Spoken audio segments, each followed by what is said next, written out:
The Crystal Palace of the Starborn Empire stood like a jewel at the heart of the capital city, Shaltarion. Its towers shimmered with light that changed color with the sky, and its great halls were filled with the whispers of history. Today, the whispers were louder than ever. Servants rushed through the marble corridors, their silver robes swishing around their ankles. Royal guards in shining armor took position along the Hall of Thrones. Courtiers and nobles gathered in small groups, their voices buzzing with rumor. The reason for this sudden excitement was clear. Princess Lyra had returned. 1 year ago, she had vanished without a trace. Her diplomatic ship had been found drifting in empty space, its systems burned out, its crew gone. For months, the Queen's fleet searched every corner of the empire, but no sign of the princess was found. Most had quietly believed she was lost forever. But now, she was coming home. And she was not alone.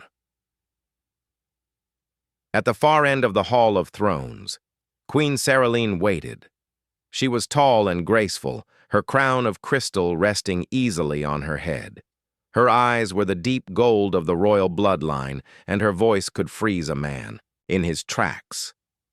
Around her, advisors stood in a half-circle, watching the grand doors. The sound of heavy steps echoed through the hall. The great golden doors opened slowly, revealing 2 figures framed by the sunlight outside. First came the princess. She wore a travel-stained cloak over a simple tunic, her long silver hair braided over one shoulder. Her face was thinner than before, but her eyes still shone with the same stubborn fire the Queen remembered. Beside her walked a stranger, a tall man with dark hair wearing battle-scarred armor. A strange weapon rested at his side. His steps were steady, his gaze calm, and yet every guard in the hall could feel the weight of his presence. Whispers spread through the court like wildfire. A human. What is he doing here? How did he come with her? The Queen's eyes narrowed. Humans were a young species, a people from a small world called Earth, far from the heart of the galaxy. They had no great fleets, no vast empires. To the Starborn, they were interesting, yes, but primitive. The 2 stopped before the throne. The Queen's voice rang out, clear and sharp. Who is he? Princess Lyra did not bow her head. Instead, she smiled, a small, almost defiant smile. This, she said, is the human I married. The hall went silent. No one breathed. Somewhere in the crowd, a noble choked on his drink. The Queen's eyes flicked to the man. He did not look away. His dark eyes met hers steadily, not with arrogance, but with the quiet strength of someone who had seen danger before. You married him? The Queen's tone was not loud, but every word carried the weight of steel. Yes, Lyra said simply. The Queen rose from her throne. Her long robes brushed the marble floor as she stepped closer. You disappear for a year and return, with a stranger from a world barely known to us. Explain yourself. I will, Lyra said, but only if he is allowed to remain at my side while I do. Murmurs rose among the nobles. Such boldness, to make demands in front of the Queen. But the Queen only studied her daughter for a long, heavy moment before turning to her captain of the guard. Take him into custody, she ordered. He will be questioned and held until I decide his fate. The guards moved forward, their armor clinking softly. The human, Elias Kane, did not reach for his weapon. He did not argue. He simply nodded once and allowed them to take his arms. But something in the way he moved unsettled the guards. He was calm, too calm, as though this palace, these soldiers, this alien court, none of it frightened him. The Queen turned her gaze back to her daughter. Now, you will tell me everything. They moved to the private council chamber. The room was lit by a soft blue glow from the crystal walls. The Queen sat at the head of a long table, Lyra took a seat across from her. "Start from the beginning," the Queen said. Lyra took a deep breath. "1 year ago, my diplomatic mission was attacked. We were traveling to the Aerith sector when warlord raiders struck. They destroyed our escort ships, boarded us, and killed the crew. I escaped in a lifeboat, but the raiders hunted me across the sector." Her voice wavered slightly, but she continued. "I drifted for days. My food was gone. My oxygen was running out. I had given up." "And?" the Queen pressed. "And then he found me," Lyra said. "His ship was small, old, patched together, but he took me aboard. He was human, alone, except for a small crew of other humans." "A scavenger?" the Queen guessed. "No," Lyra said firmly. "A former fleet officer from Earth. A trader now, yes, but not a scavenger. He gave me food, water, and a place to rest. He didn't ask who I was. He didn't ask for payment. He just helped." The Queen listened, but her eyes were still guarded. Lyra went on. "The raiders came for me again. He could have left me. He didn't. He fought them, with that old ship of his, with nothing but cunning and nerve. We escaped, but barely. His ship was damaged. We spent weeks hiding in asteroid fields, repairing what we could." She smiled faintly at the memory. "He taught me how to fix a fusion drive with nothing but spare wiring and a metal plate. He told me stories of Earth. We laughed even when we were hungry." The Queen's expression did not change, but something in her gaze softened. Just slightly. "After months, we made it back to safe space," Lyra continued. "I could have left then. I could have sent a message to the Empire. But I didn't. I stayed. Because somewhere in those long days between stars, I realized something. I didn't just owe him my life. I loved him." The Queen's hands folded tightly on the table. "Love is not enough for the throne." "I know," Lyra said, "but it is enough for me." Outside the chamber, Elias sat in a guarded holding room. 2 starborn soldiers stood watch.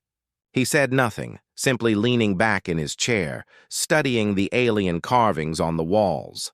One of the guards, younger than the other, glanced at him curiously. "You are human," the guard said in broken trade language. "Yes," Elias replied. "You fought the raiders?" "Yes." The young guard hesitated. "Why?" Elias looked at him for a moment before answering. "Because she needed me." The guard said nothing more, but his eyes lingered on Elias with a flicker of respect. Back in the Queen's chamber, silence hung between mother and daughter. Finally, the Queen spoke. "You will not return to the hall tonight. The court will. Hear more of this tomorrow. As for the human, he will remain in custody until I decide whether he is worthy to stand beside you." Lyra's jaw tightened. "He is more worthy than anyone in that hall." The Queen rose, her robes whispering across the floor. "We will see." That night, the palace was restless. News of the princess's return and her human husband spread through the city like wildfire.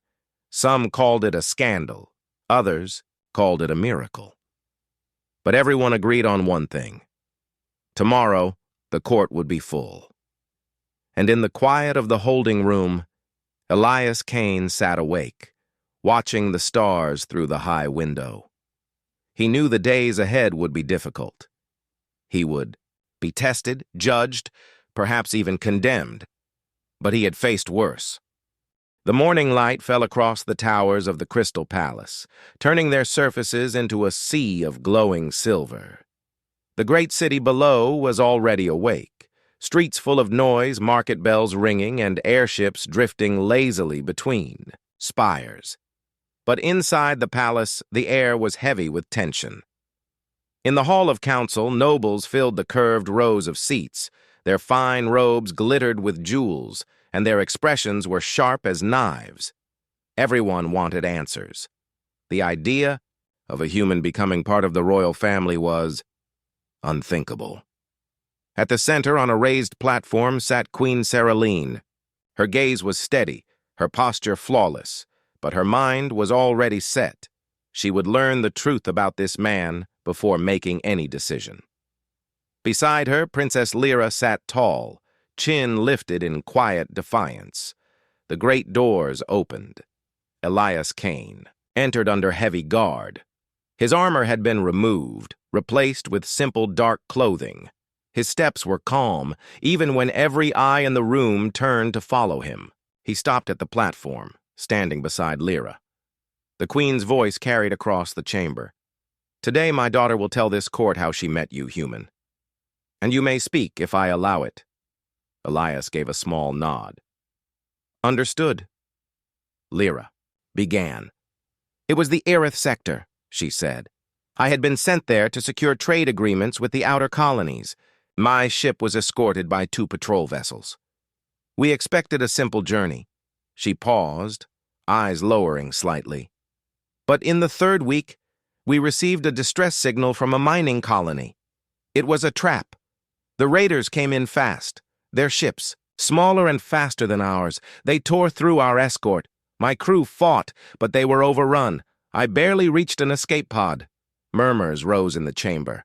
The Aerith sector was known for its dangers, but for the princess herself to be hunted there, that was bold even for raiders. "I drifted in space for days," Lyra continued. "My pod had limited supplies. My comm beacon was damaged. The raiders kept sweeping the area, looking for me. I thought I would die out there." She glanced toward Elias, and her voice softened. "Then, out of the dark, a ship appeared." The court leaned in. "It was smaller than a starborn shuttle," Lyra said. "Its hull was patched with different metals, its paint faded, but it came straight toward me. I didn't know if it was friend or foe until I saw him." Elias spoke for the first time. "Picked up her beacon at the edge of my sensors, nearly missed it, brought her aboard. She was half-conscious, dehydrated, and stubborn as hell even then." A faint laugh spread through the hall, quickly silenced by the Queen's sharp look. Lyra smiled faintly. "He gave me water, food. He didn't ask my name. He didn't demand payment. He just helped." The Queen's eyebrow lifted. "Humans are not known for offering aid without gain." Elias met her gaze. "Some things you do because they're right, not because they pay." Lyra continued the story. "The raiders found us within a day. His ship was no war vessel, just an old Terran freighter with extra armor and a few hidden weapons. But he fought them. Outnumbered, outgunned. He fought until we jumped to a dead sector to lose them." Elias added, "Humans call it hit and run. Get in fast, hit where it hurts, and leave before they can regroup. Worked well enough. For the next few weeks, they hid among asteroids and abandoned stations. Lyra helped repair the ship, something the court could hardly imagine, a princess working with her hands. She learned how to weld, reroute power, and strip damaged weapons. For parts. He taught me survival," Lyra said. "Not the way our military trains, but the way humans survive when the odds are impossible." The Queen leaned back in her seat. "And in this time, you grew close?" Lyra's voice grew quieter. "At first, he treated me like any other passenger.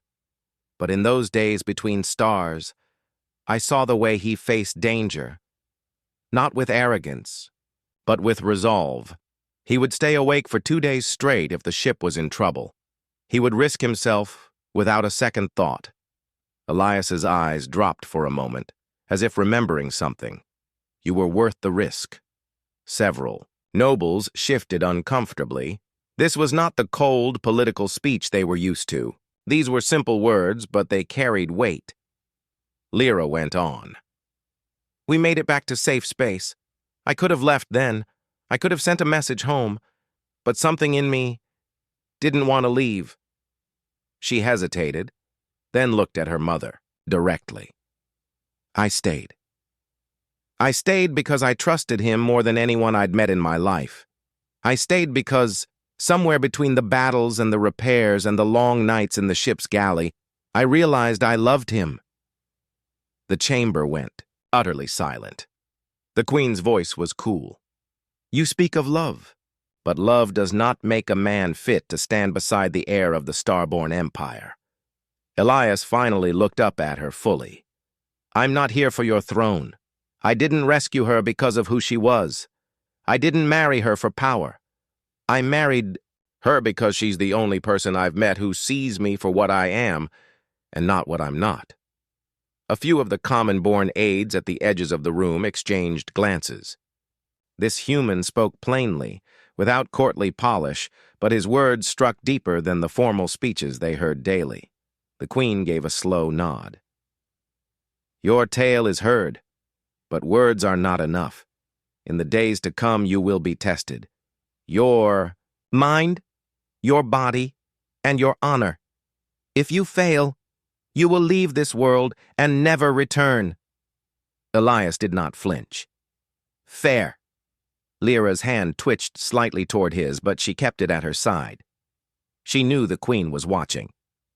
When the hearing ended, Elias was escorted back to the guarded quarters. As they walked through the palace corridors, one of the guards spoke quietly. You do not fear her. Elias shrugged. Fear and respect aren't the same thing.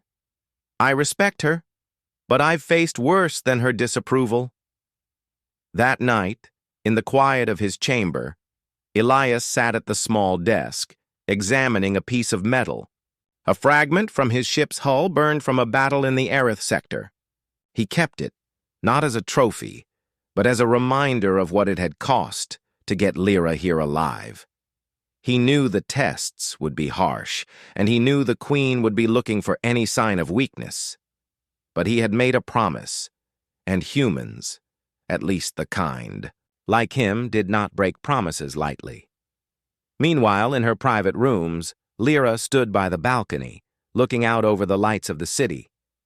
She remembered the cold dark of space, the smell of engine grease, the quiet hum of the freighter's systems.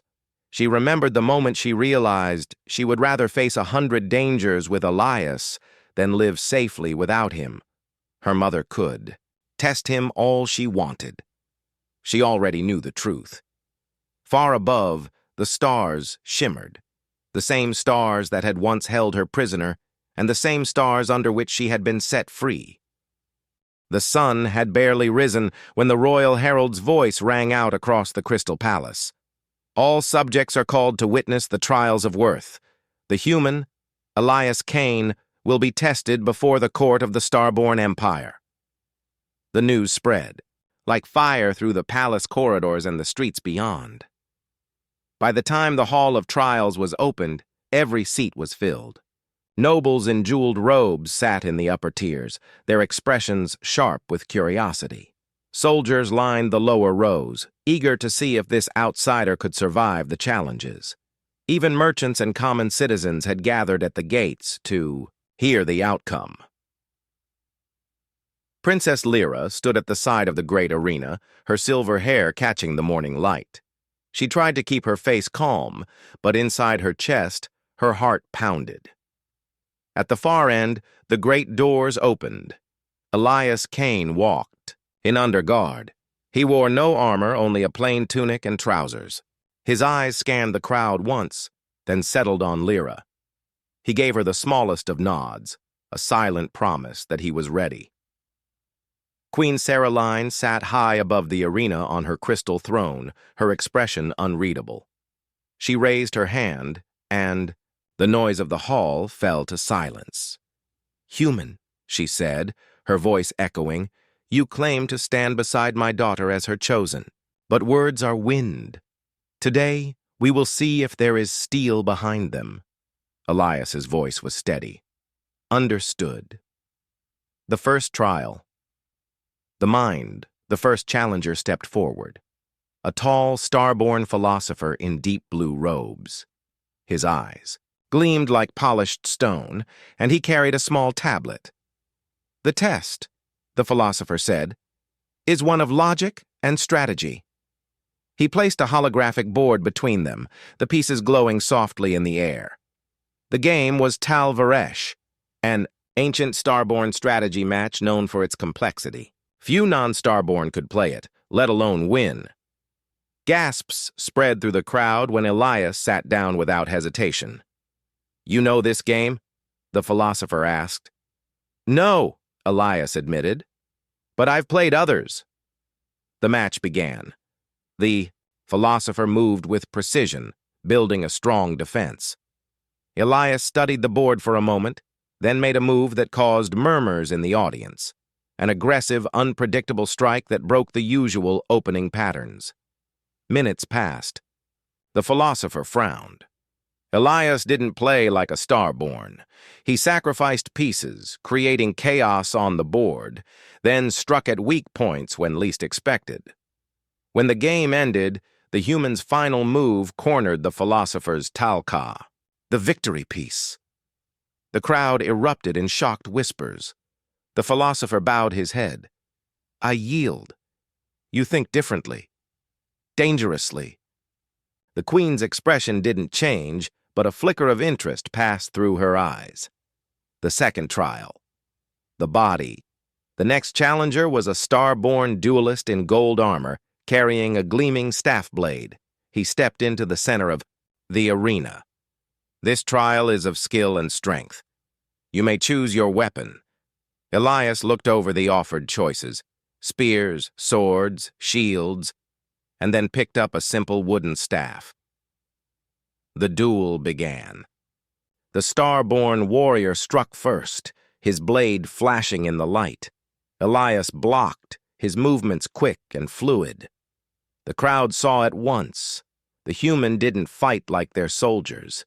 His style was unpolished but efficient. Each move meant to end the fight fast.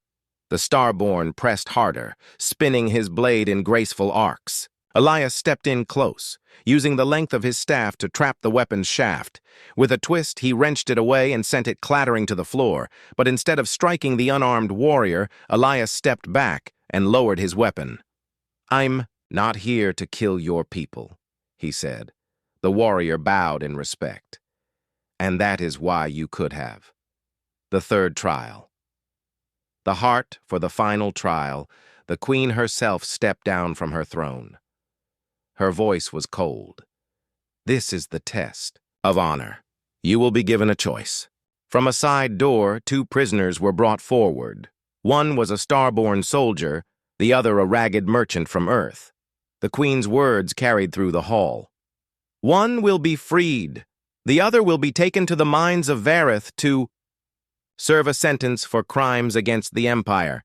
You may choose only one to save." The crowd held its breath. Many believed the human would choose his own kind without hesitation. Elias looked at the two prisoners for a long moment. Then he asked, "What are their crimes?" The queen's lips curved slightly. "The soldier disobeyed orders to retreat, costing the Empire a ship. The merchant was caught smuggling weapons into a war zone." Elias turned to the soldier. "Why didn't you retreat?" The soldier's voice was steady. "Because civilians were still on the ground. I held the position until they escaped." Elias turned to the merchant. "And you?" The man avoided his eyes. I was paid well." The choice was made.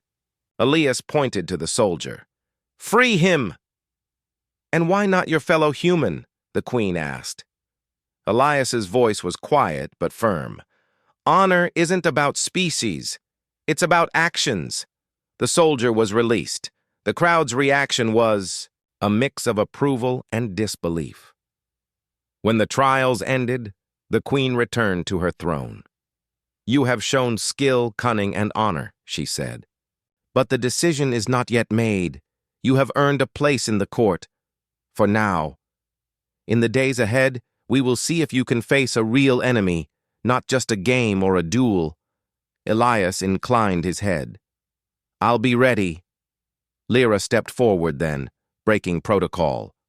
She stood beside Elias in front of the court, her voice carrying clearly. "You see him as a stranger. I see him as the man who risked his life again and again when no one else would. If that is not worthy, then perhaps worth itself needs a new meaning.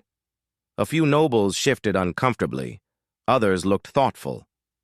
That night, Elias walked the quiet palace gardens, escorted by 2 guards who kept a respectful distance. Lyra found him there, standing beneath the silver-leafed trees. "You passed," she said softly.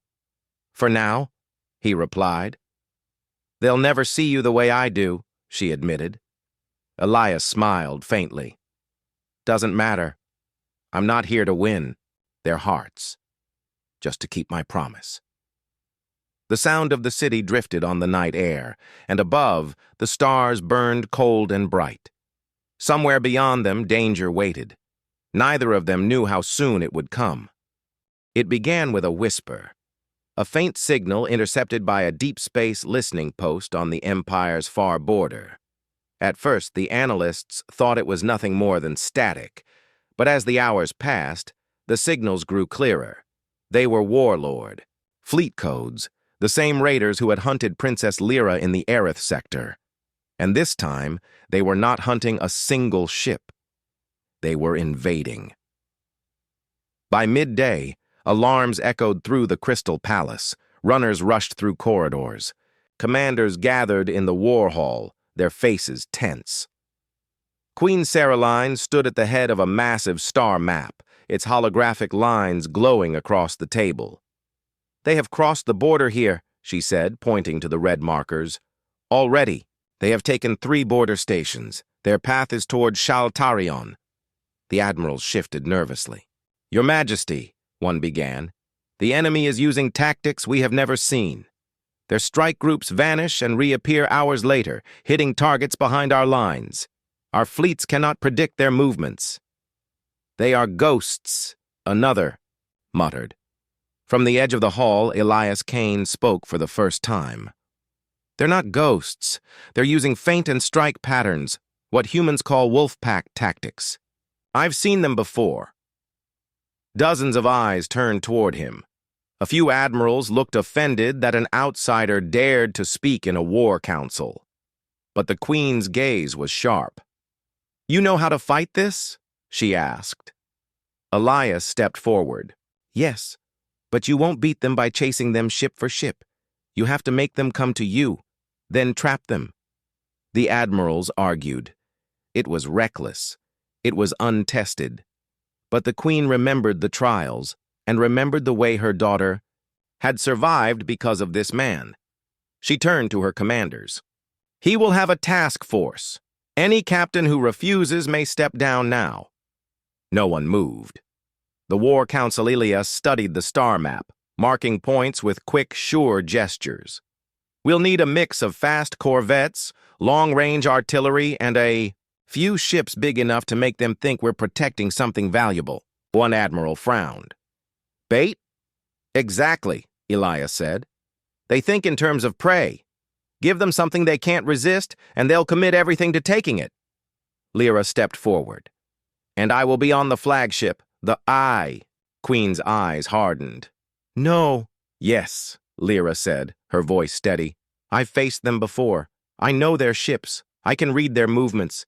And this is my fight as much as his." The Queen held her daughter's gaze for a long moment, then gave a slow nod.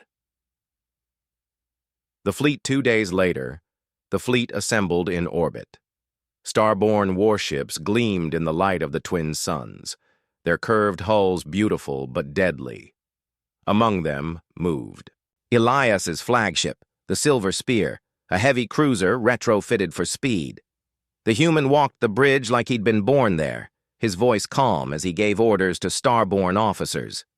They were still uneasy with him, but they followed his lead.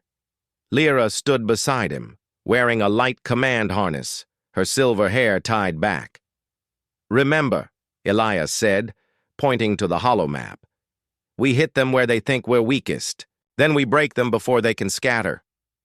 First contact, the enemy came faster than expected. Dozens of raider ships burst from hyperspace, their hulls bristling with weapons.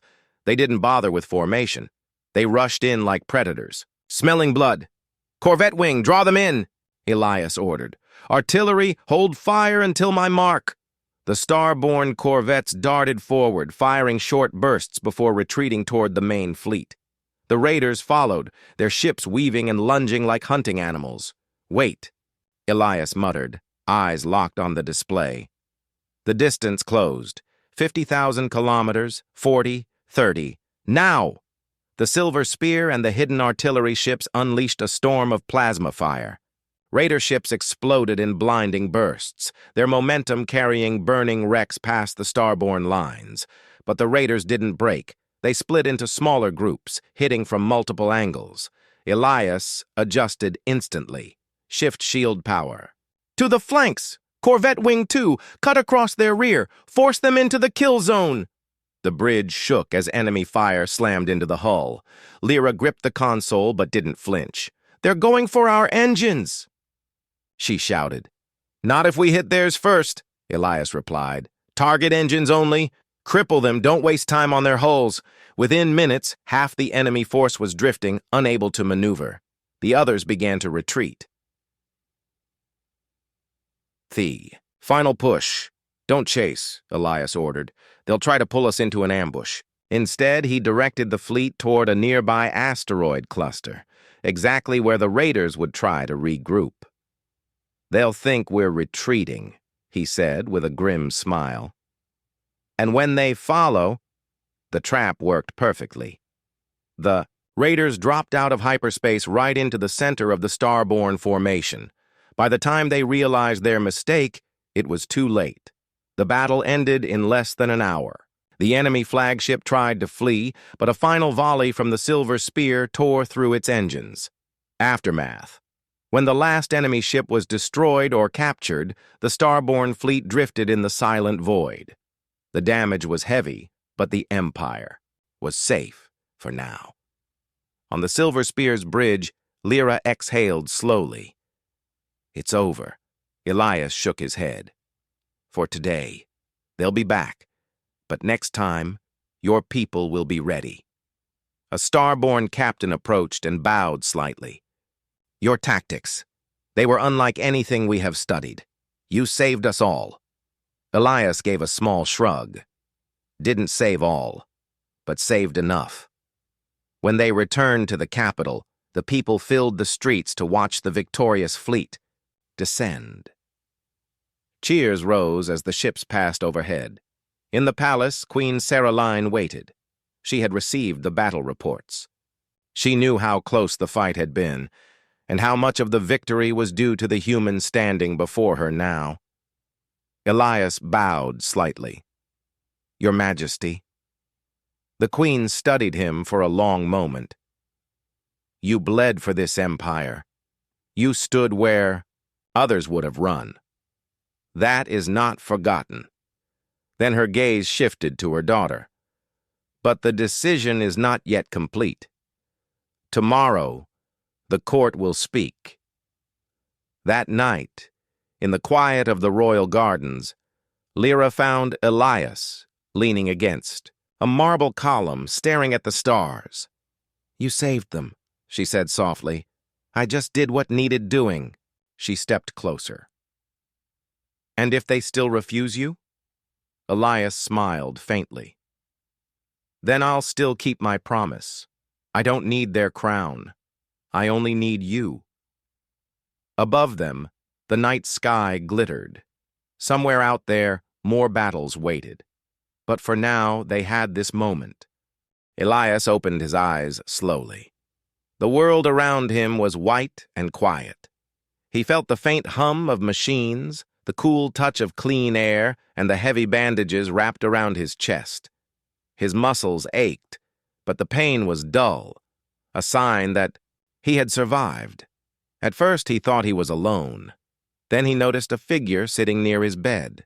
She was still and regal, her eyes sharp yet thoughtful. It was the Queen. For a moment neither spoke. Elias could hear the soft beeping of the medical devices and the gentle rustle of her royal robes. Finally, she spoke in a calm voice.